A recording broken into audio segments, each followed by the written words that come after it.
में भी ये नृत्य होता है, जिसमें प्रत्येक नर्तकी घूम करके नृत्य करती है। हर स्टेप उसका जो भी होगा गोलाई में घूमे या अपने आसपास घूमे। झूमर नृत्य में भी इसी प्रकार से नृत्य होता है, जैसे माथे पर झूमर पहनती है हमारी नायिकाएं, तो झूमर की आकृति में खड़ी होगी, बीच में एक नर्तकी नृत्य करती है। और एक और विशेष बात, हरियाणा के परिधान के बारे में देखिएगा, तुर्रेदार पगड़ी, कुर्ता, धोती और आजकल पायजामा भी हमारा जो है पुरुषों के परिधान में आया है।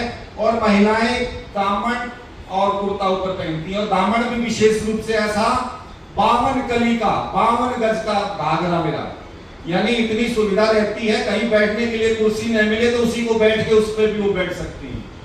तो 52 गज इतना हो जाता है, 52 कली भी बोलते हैं उसको। अगर वास्तविक 52 गज का हो तो उसको पहन के चलना ही बड़ा मुश्किल होता है। पुराना हमारी ऐसी समृद्ध संस्कृति रही है।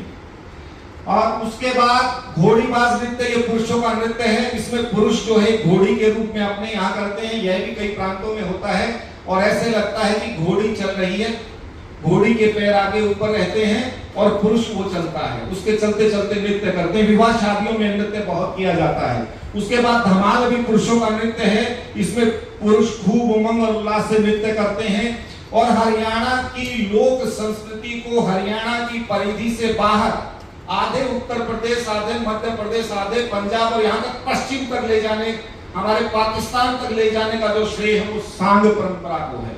सांग परंपरा एक तरह से काव्य नाट्य परंपरा है। इसमें पुरुष पात्र ही महिला पात्रों का जो है अभिनय करते हैं। एक महाकाव्य पूरा रखा जाता है और उसको अभिनय करते हुए पूरी रात तक उसका मंचन किया जाता है। यह हमारी सांग परंपरा है।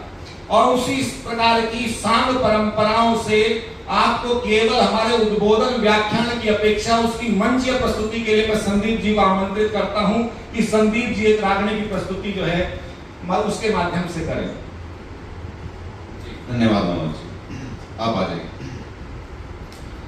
देखिए, अभी जैसे मनोज सर ने आपको नृत्य के बारे में बताया कि हमारे साहित्य के अंदर किस प्रकार से जो है नृत्य के माध्यम से हम करते हैं, तो हंसी मजाक के साथ साथ हमारी जो सांग परंपरा है या फिर रागनी है, उसके अंदर विरह वेदना भी कितनी शानदार होती है। तो वो हम कोशिश करेंगे हमारी टीम को तो किस प्रकार से हो रहा है।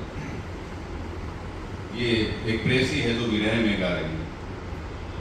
बादल उठा रे सखी, बादल उठा रे सखी, मेरे सासरे की ओर पानी बरसेगा सिर तोड़। बादल उठा रे सखी, बादल उठा रे सखी, मोटी मोटी बूंद बटाबट बरसन लगे गोले से। पानी के बहा के आके बहगे ना के डोले से। पूर्व पश्चिम उत्तर दक्षिण हवा के झंगोरे से। जंगला के कवाड़ बिड़के ओले सोले से। जंगला के कवाड़ बिड़के ओले सोले से।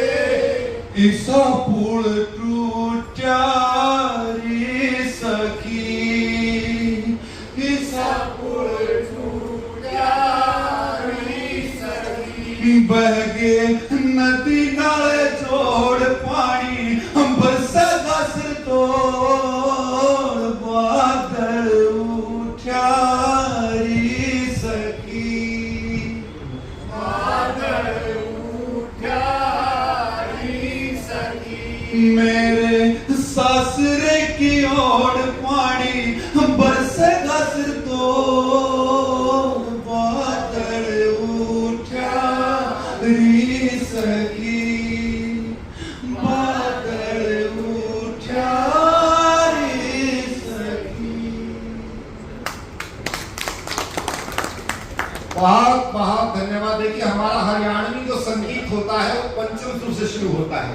आपके बाकी जो प्रांत हैं उनमें संगीत का स्वर थोड़ा मध्यम होता है, हमारा तीसरे सप्तक से तो शुरू किया जाता है। वास्तविक रागनी गाने वाले आपको जो मिलेंगे वो गाते हैं तो यहाँ से नसें तक खींच जाया करती हैं।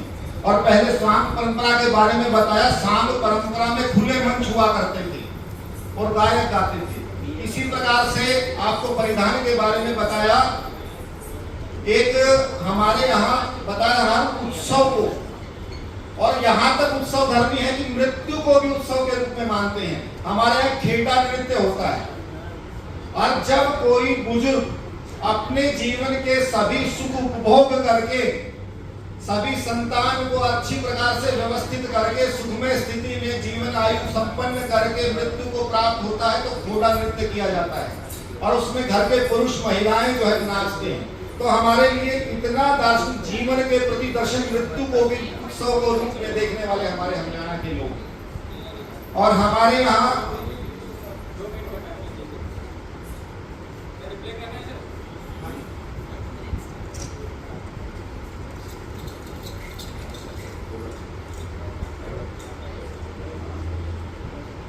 आपके सामने देखिए देवर भाभी की अटके